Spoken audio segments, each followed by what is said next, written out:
I think State of the Nation may be a rather pretentious title. It would probably be better to say a few random thoughts to kick the day off. So, mathematical and data sciences feature increasingly in all our lives. They support the way we think and make decisions in government, in industry, finance, business, in our personal lives, and in academic research across disciplines. So mathematical skills are vital in many areas of work, through engineering to healthcare, defense, security, and in the technological developments needed to achieve a net zero economy. So mathematics in its broadest sense increasingly influences the day-to-day lives of individuals, as employees, as citizens, and as consumers of information. The substantial increase in the use and availability of data through digital technologies means that that influence can only increase.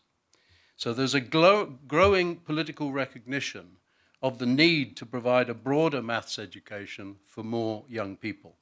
And I hope in the coming period of pre-election campaigning that in the interests of the future of this country, political leaders can unite on this issue. Maths and data education should be seen by all political parties as a crucial part of our national infrastructure. So a few boring numbers. Initial findings from labour market research commissioned by the London Mathematical Society suggest that between 2018 and 2022, there was a 53% growth in the number of job opportunities involving and requiring advanced mathematical skills. But a poll for the Times Education Commission showed that 85% of companies either have or expect to have skill shortages in key sectors of the economy, with more than a third saying there were shortages in basic skills, including numeracy and literacy.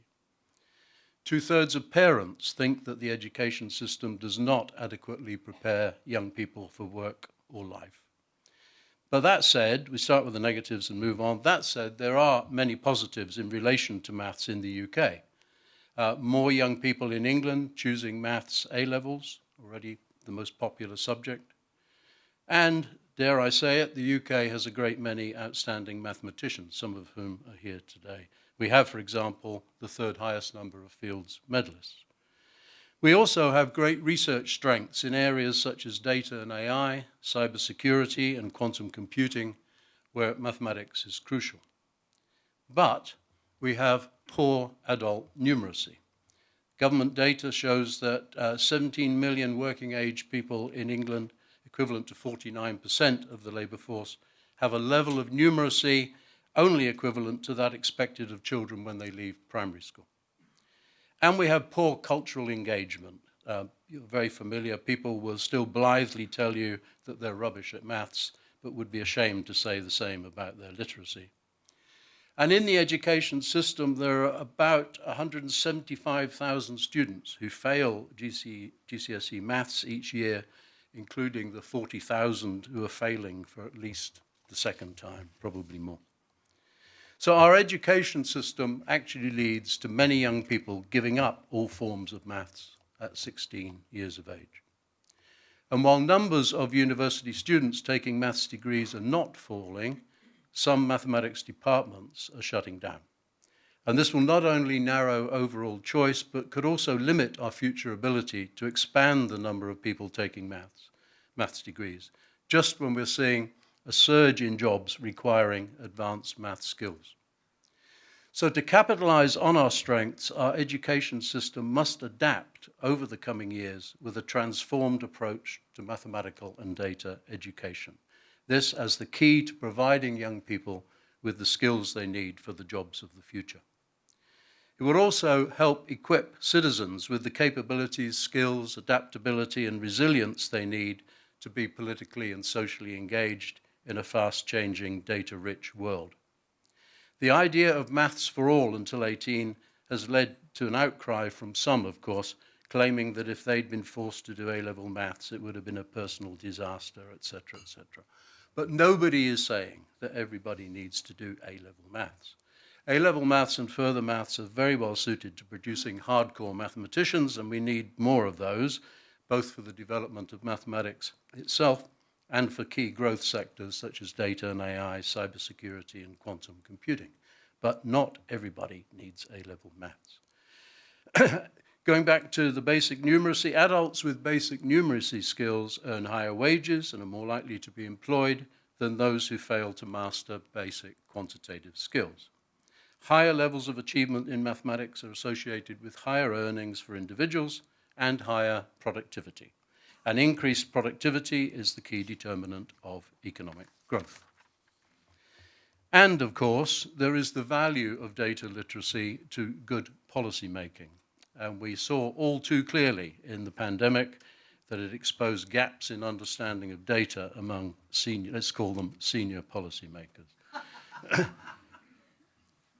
In the latest PISA results, the UK was 12th out of about 80, and that's okay, but surely we should be aspiring to go higher.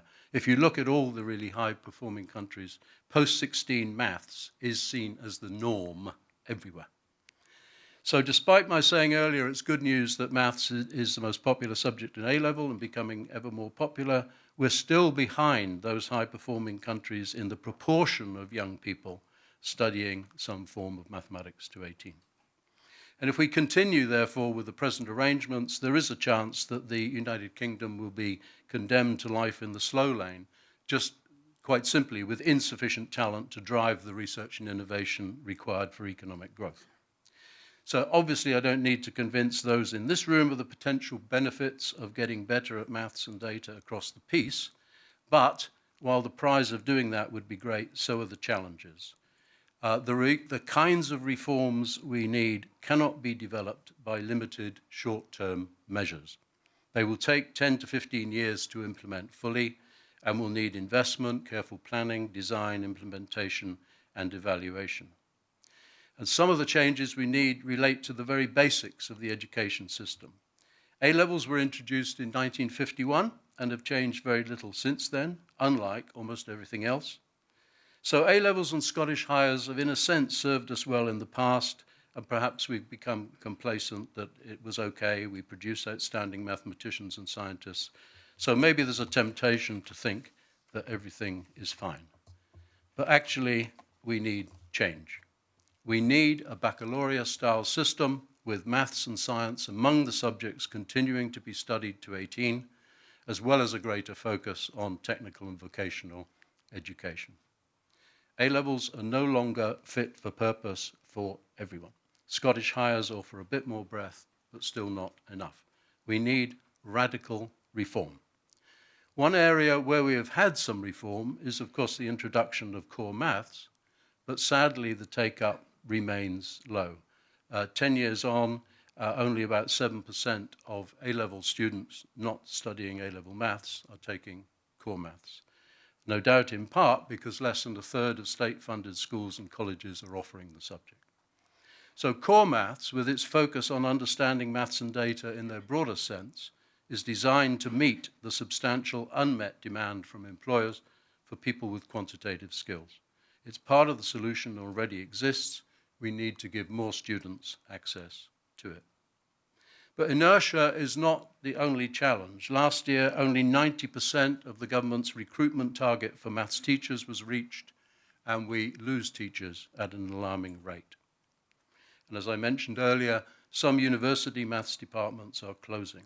So even if we can all agree that we need more maths taught at all levels, we have to find the people to do that teaching.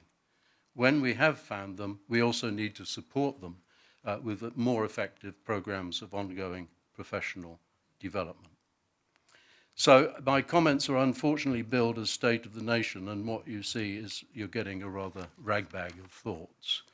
That there's growing recognition, I think, of the value of maths and data education and the need to reform, and to reform our education system to meet the needs of the 21st century population. We've already made some progress, and the Royal Society will soon be publishing a report that will set out a more detailed path to implement the suggestions that I've raised. And you'll hear more on that later from Sir Martin Taylor, who's chairing a panel later today, and he has overseen the Royal Society's work in this area. The changes we require will not be easy and will need the buy-in and effort from everybody here.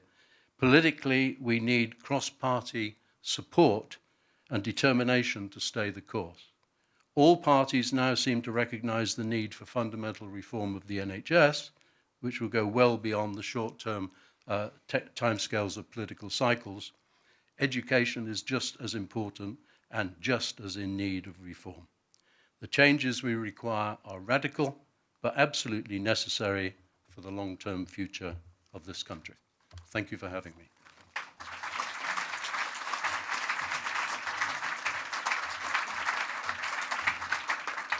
Thank you very much, Sir Adrian. And as I invite the panellists for the next panel to come and join me on stage, I want to say you repeated that few random thoughts. I mean, we've got to brace ourselves for a proper State of the Nation from Sir Adrian, right, when he does agree to form that and put it together. But also boring numbers. I didn't know that those existed. Little bit of contention there. But of course, I jest, the Royal Society is doing lots of fantastic work on this education reform. And as you said, this is going to take a very long time, a very concerted effort, and a cross-party, of course, and cross multi-stakeholder set of work to do to impact and to change.